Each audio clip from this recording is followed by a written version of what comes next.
Good morning. I am Steve Weber, and this is Victoria Reynolds. And we are bringing you the American Gumption Show live from Redondo Beach, my last day in Southern California. After the show, I'm going to end up getting in the car and driving to Las Vegas and then Salt Lake City and then Boulder. So next week I'll be broadcasting from the Denver area. So anyway, hey, it's been a great week. Thank you for hosting me here in Redondo Beach, Victoria. Oh, you're so welcome. It has been a really fun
Well, my goodness. Well, a little bit of technical difficulties here. Our internet seemed to be a little bit unstable, or a lot unstable, and it disappeared on us. But we're back. So anyway, we broadcast a couple days ago, and everything seemed to go fine. So anyway, we'll just see what happens here.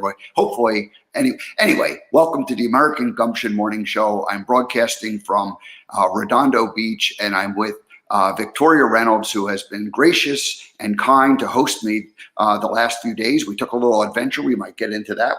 Our trip to the desert this week, and but I'm calling this broadcast "Fearless and Free" because that is Victoria's brand, and so we'll get into that. So, but anyway, here it is, Friday, episode number 6 from the road. I left 10 days ago, St. Patrick's Day, flew out to Northern California. On Sunday, drove down to Southern California, arriving Sunday evening. And again, Victoria's been kind and gracious to host me. So thank you so much for that. I appreciate it. You're welcome.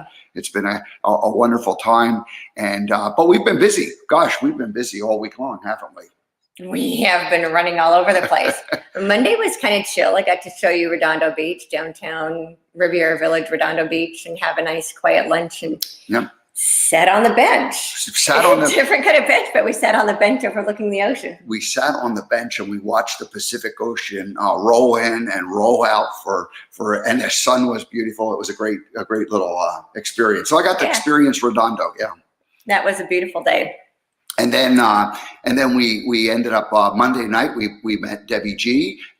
First time that you only live about 45 minutes or an hour depending on traffic from Debbie, and but you hadn't actually met her in person before either. So both of us met. So it's kind of fun when you travel around and you get to meet these people that you really do know because you've been working together for either a few months or for the better part of a year in my case, and yet you finally meet somebody in person, and it's a different experience. Cool. So you certainly know people pretty good from Zoom or StreamYard or any kind of a face-to-face, a virtual face-to-face. It's much better than just a telephone call or certainly the written words, texting. But then there's a different energy when you meet people in person. Right. So we'll get into all of that because we had an adventure. So Monday was kind of that chill day. And then Tuesday, we ended up broadcasting. And was it Tuesday we broadcast? Yeah, it was. Yeah. And it was such a busy week. Having a hard time keeping track of the days. We did a little show, and you kind of interviewed me, and we talked about the American Gumption project. And I tried some new technology things, and these are ideas that I had for the last multiple months, but it was never necessary to try them. So by fire, you suddenly start hooking up tripods and cameras and microphones, and then connecting it all to the computer, using StreamYard to broadcast it. And what did we learn? Well, it was fun for starters. So we were practicing getting you what it would look like if you were on the road, right? This was a sample test of broadcasting from the road. Right. And so we had 2 cameras behind us, and we had the camera on the computer, and we had the microphones. And we found it was more complicated than it needs to be after all that. And trying to figure out how to stop the reverberations and which camera to look at, and kind of figured by the time the week was over, doesn't need to be that complicated. But it was worth the try and the experience to work that out. It's kind of like the way life goes. Sometimes we make things more complicated than they need to be. Oh yeah. Yeah. So we simplified the technology, and we ended up. Because we've been hanging together all week. We basically just set up a camera, a tripod, and a single camera, and we recorded it. And I have several of those recordings that I'll be able to play maybe next week, maybe even over the weekend. I don't know. I'll need to do just a little bit of editing on them, and but then I can do a live broadcast and play those interviews. And we met some pretty cool people along the way and had some good interviews. Yeah, we met other members of the SGW team that I hadn't met before. Yep. And you met some members of the SGW team you hadn't met before. Absolutely. And I got to know that interesting community that you're a part of that I didn't even know existed. The lookalike community. Had no idea there was celebrity impersonators. Yes, celebrity impersonators. So yes, we met Sharon Holmes, who was Martha Stewart. And so anyway, we had a nice dinner and visit with Martha, and with Sharon, Sharon. And Martha made us dinner. Right. And she has really been involved with the community. So I'll be bringing that interview next week. We'll play that along, and you'll meet the whole cast of characters in the celebrity impersonators world. So that's coming up. Yeah. And then, out to the desert. Hey, Mineral Hot Springs. Yeah, so you did Mineral Hot Springs with Dr. Sharon, and I did Mineral Hot Springs in a hotel. Right. Yeah. But just the idea of soaking in the mineral water, that is very spiritual. Mm-hmm. That is very calming. I mean, it looks like regular water, but apparently these waters are 10,000 years old and have been bubbling around, and lots of magnesium and other minerals that really soak into the body. And so I had an evening on Wednesday night, a good long soak. You also had a good soak. And then on yesterday morning, we both ended up having the opportunity to soak one more time. Right. So we've experienced lots of good stuff this week. Yeah, we got soaked. All right. So Fearless and Free. This is your brand. You wrote the book, Fearless and Free. No, I have a book called Transcending Fear. I have a book called Free Your Spirit. So we'll just combine those into Fearless and Free, since that's your brand on YouTube. Yeah. And we'll talk about being fearless and being free. This was a week about freedom for both of us. Tell me, what kind of freedoms do you think you experienced this week, Victoria? Okay, so one of the things, and you asked me that to think about, what did this week do for me? One of the fears that so over the past 10 years since I wrote the book, Transcending Fear, I have been consciously facing all of my fears. That includes, spending a ridiculous amount of time at the dentist. I used to be terrified of the dentist, and I'm not anymore. And one of my fears, as for legitimate reasons, I had a lot of trauma when I was younger dealing with men. And so one of the fears that I got over this week is having a man I've never met before alone in my house with me, and then being alone in the car with you for hours at a time, and trusting that I would be safe with you. Yeah. And that was it. That was a huge thing for me, because I haven't always felt safe in the presence of men. So I thank you for helping me get through that hurdle. Well, and thank you. I've in the same regard, I have on Monday we talked about the Akashic record reading that I had done a few weeks ago. I don't have that broadcast at the tip of my tongue, but a couple of weeks back when Amy interviewed me, or I interviewed her, and we talked about that. Amy Cunningham. I had some things that I've been carrying with me a long time, and all around relationships. Mm-hmm. And so energetically, I have not been, in this life, I've not had successful relationships, and they all follow the same pattern. And over the years, I've been looking at it, but just this last week, it was a great opportunity to spend some time with female energy in a safe place, and very healthy for me. So thank you. Oh, you're welcome. It was fun. Yeah, it's been a lot of fun. Yeah, good. Some mutual healing going on there. Yes, and that's what life is all about, right? Healing past wounds and getting over fears. And so was there any fears in meeting other people? Because I remember I was telling people that I would be going around and traveling and meeting new people, and they said, "Oh, isn't that going to be unnerving for you and scary?" And I was like, "No, I love that." I just like, this is why I'm doing American Gumption and traveling around, because I just like meeting new people. I get energy from those interactions and those meetings, so I love it. But what about for you? Was there any? Do you when you meet new people, do you get nervous, or do you get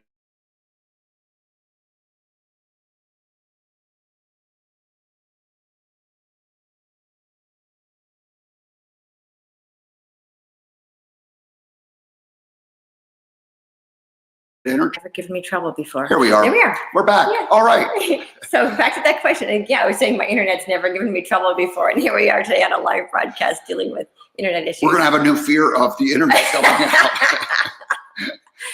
Yeah, I love meeting new people.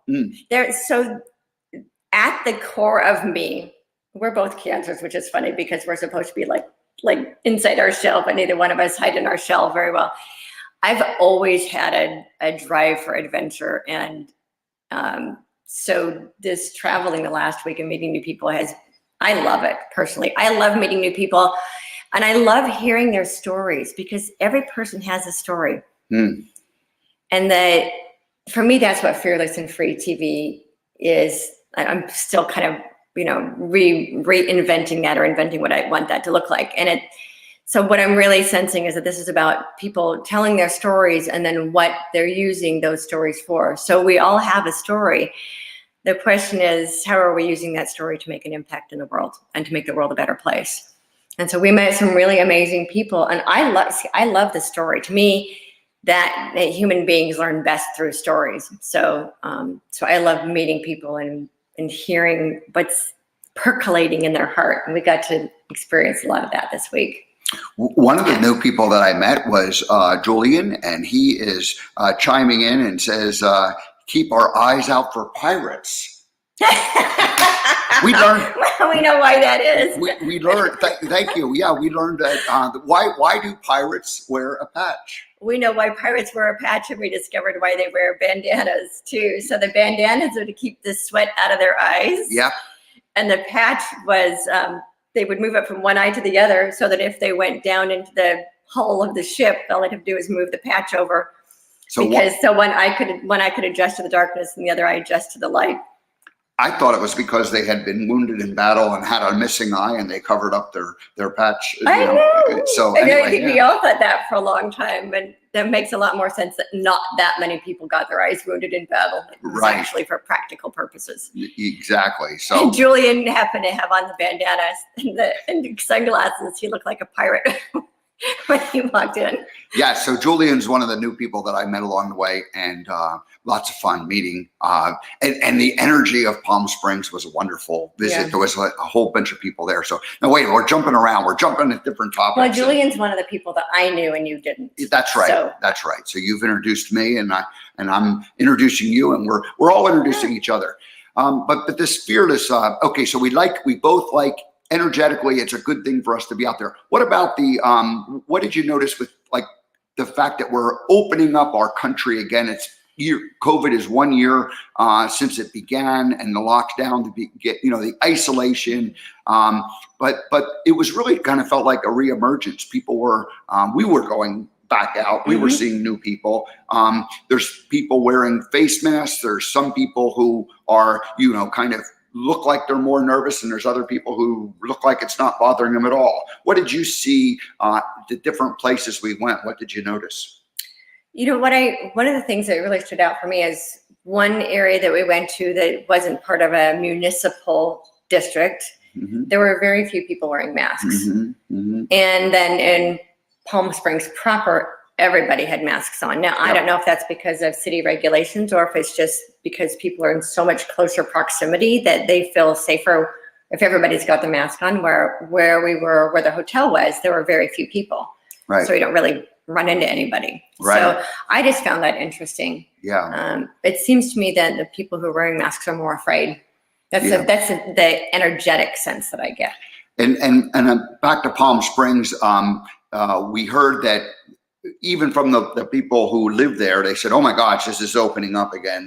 They commented on that. So I'm sure that the city was encouraging everybody to follow, safe practices and be smart about what we're doing. Right. And but we did see a lot of people out moving around. Yeah, that was great. I think it's actually spring break in Palm Springs right now. Okay. And that's one of the reasons there were so many people.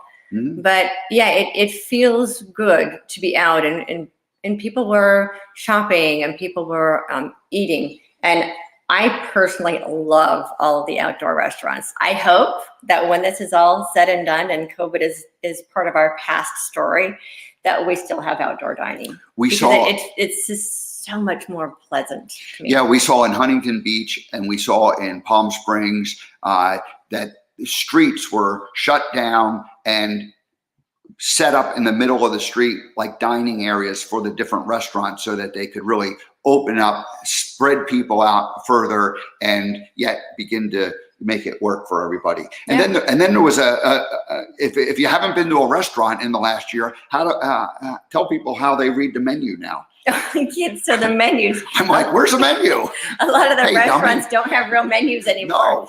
So they all have little barcodes or QR code menus. So if you don't have a smartphone, you don't eat. Yeah. Basically. No.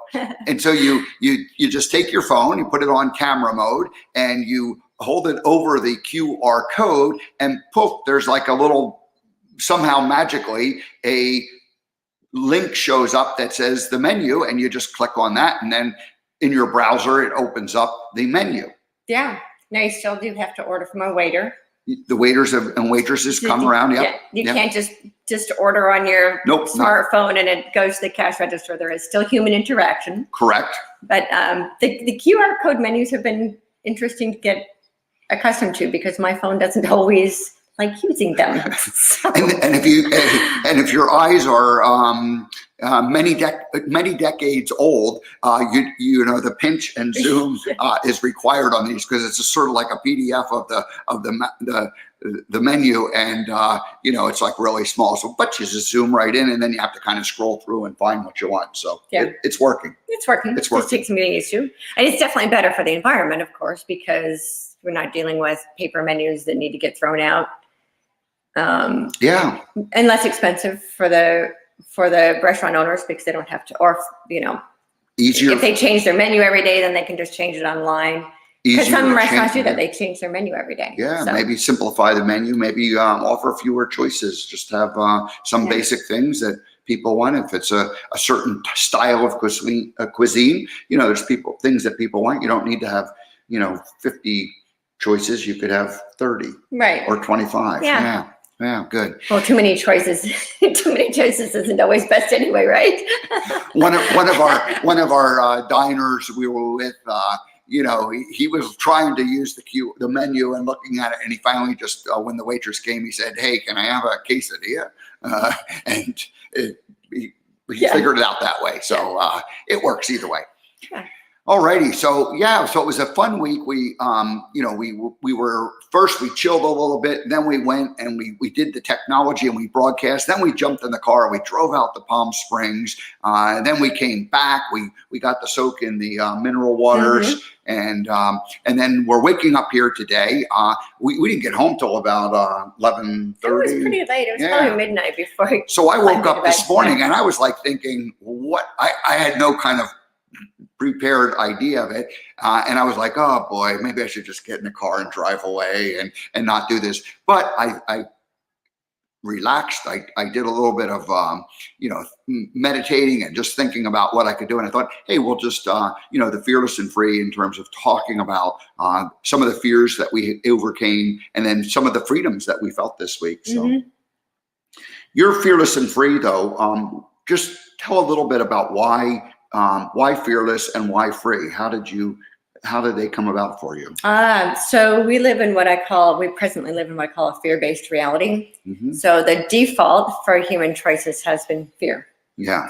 And so this is all about freeing ourselves from this fear-based reality and creating a reality that's based in love rather than fear. So it's all about learning to recognize how our choices are fear-based and then making new choices from love. And when we choose love over fear, it frees us from the matrix of fear, if you will. So the more of us who learn to consciously choose love over fear, the sooner that old world reality based in fear just starts to melt away. So ultimately, all freedoms are spiritual freedoms, and I use the term spirit and energy synonymously. So if we're talking about the energy of fear, then it's all spiritual freedom, right? If we come into the energy of love, then fear dissipates because fear cannot exist in the presence of love. When we were out this week, what did you sense? What kind of energies were you picking up on? Did you see both love energies and fear energies, or did you see a combination of both? Did you notice anything different? A combination of both. What I find interesting is it's starting to feel like there's a term that I was getting from Spirit about a year ago called, and the term is two earth split. And what I've been sensing is that there's a point where, we've been living in this very divided, divisive world, well, really since 2012, since the fourth dimension converged with the third dimension. We've experienced a lot more divisiveness on our planet and againstness and trying to separate us by all these different labels. But the two earth split is different. It's a love-based reality splitting off from the fear-based reality. So as I've been out lately, I've been really sensing, I can feel these people are moving toward the love-based reality, and I can feel these people clinging to the fear-based reality. And I say clinging because it's what we're comfortable with. It's the old world is a collective comfort zone. So disbelieving all of the fear-based beliefs we've always believed is uncomfortable. And yet, if we're going to create a new reality based in love, we have to be willing to look at all of those fear-based beliefs and transmute them. So yeah, I saw both, and it is interesting because I can feel energetically the difference between who's moving toward love and who's moving more toward fear. When I began my awakening, my transformation, my first year of transformation, 2009, really my first big awakening, but each year's been transformational. Each year's been more conscious and awakening. So it's not like something that you just do and then that's it. It keeps going. But the idea of right and wrong, I remember, and it ties with what you were saying. I made lots of things right and wrong or good and bad, kind of judgments. And I remember a coach and a friend and a mentor said to me, just imagine that there is no right and wrong. There is no good and bad. Everything's just the way you want to interpret it. And then what if you don't worry about interpreting it, you just let it be and you experience it. And I just think that it's the the part that kind of transformed to me or allowed me to think differently was when it was like, if I'm right, then what does the other person by default have to be? Wrong. And that's simply not true. Right. And so we don't want to correct. We don't want to. That would make me right. That is correct.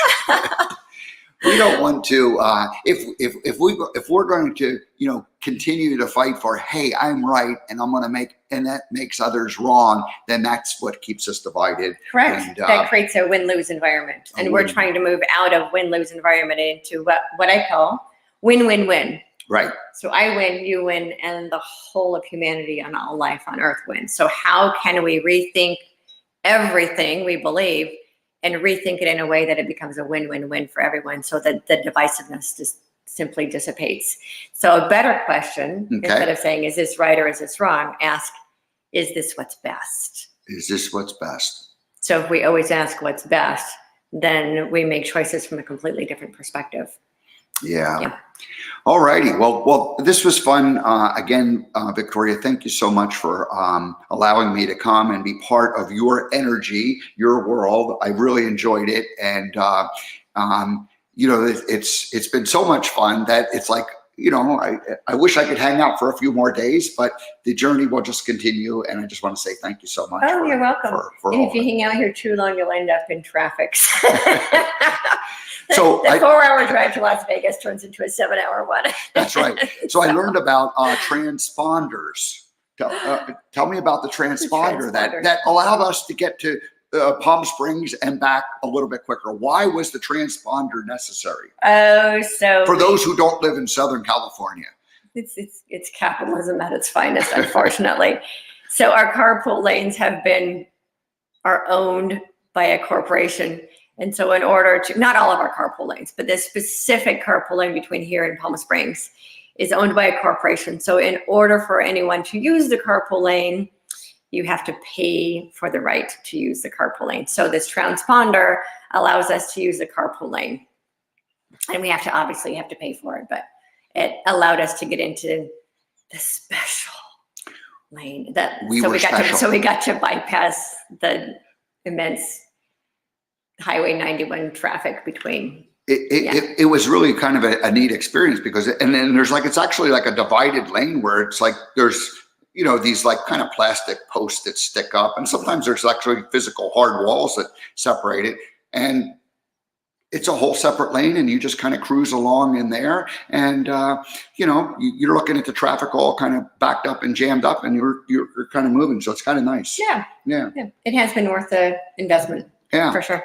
And back east, they have what they call Fast Pass, which is basically where you used to go through toll booths and you would pay people. Well, that was getting phased out. That was becoming more and more electronic over the last few years.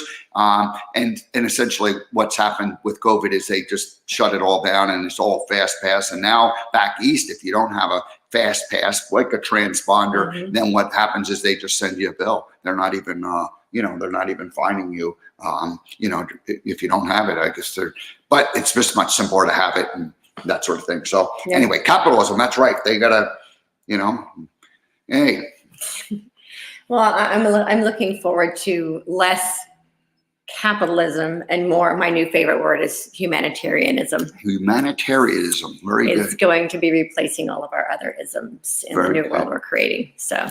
All righty. Well, I want to thank everybody who's been helping me this week, and I've been meeting with, and then of course you folks who watch the American Gumption Morning Show, and of course this is episode number 6 from the road with my guest and my host for the past week. Thank you so much, Victoria Reynolds, for making this a fun week for me. It was a fun week, and it was an adventure. And one of the things that you were talking about, the freedom. So being able for me to just pick up and go has been really good for me because I've been tied down to motherhood for the past 18 years. And so yeah, it was great to just be able to pick up and go and know that my kids were cool with my ex-husband. So you were in a place the last 10 years where you knew changes had to occur in your life, but you were raising the kids, and now they're almost at that point where they are ready to leave the coop. Not quite yet. Not quite yet. But they're old enough to take care of themselves. Yeah. Well, that's right. So new freedom for you this week. New freedom for me. Yeah. And new freedom for all of us. And I guess maybe the way to close this out is just to say that, hey, we went out there and we ended up, let's see, 1, 2, 3, 4 restaurants maybe during the course of the week, something like that. And then meeting with a couple different people at their homes and really just feeling like it was safe to move about and just use common sense and be respectful of others and absolutely. And like I said, common sense. Yeah, common sense. So very good. Well, great. Well, I'm going to go ahead and close this down. Do you want the last word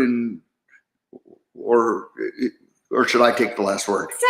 It's your show. You get the last word. All right. Well, thank you everybody for joining in. Thank you again, Victoria. Thanks, Debbie G, for making all of these new friends and being the glue that holds us together. And thank you, Dr. Sharon Stroud, who hosted me on Wednesday night, and I was part of her show Wednesday night, and she was part of my show yesterday morning. What a wonderful experience that was. And then Julian and Fleet, who we met in Palm Springs yesterday, and a nice enjoyable lunch. And then Sharon Holmes, who hosted us for dinner last night. It's just been a great week, the whole week. So yeah, and Joan. And Joan of Angels. Joan of Angels on the way as we went out to Palm Springs. She was really the first stop when we got there. Yeah. And she was the part where I realized that the technology was way too complicated and we needed to make it simpler to make things work. So it's funny how, you have an idea and you want it to work and you try it. And then all of a sudden you're like, this is not working. It's too complicated. Let's just go ahead and make it simple. Yeah.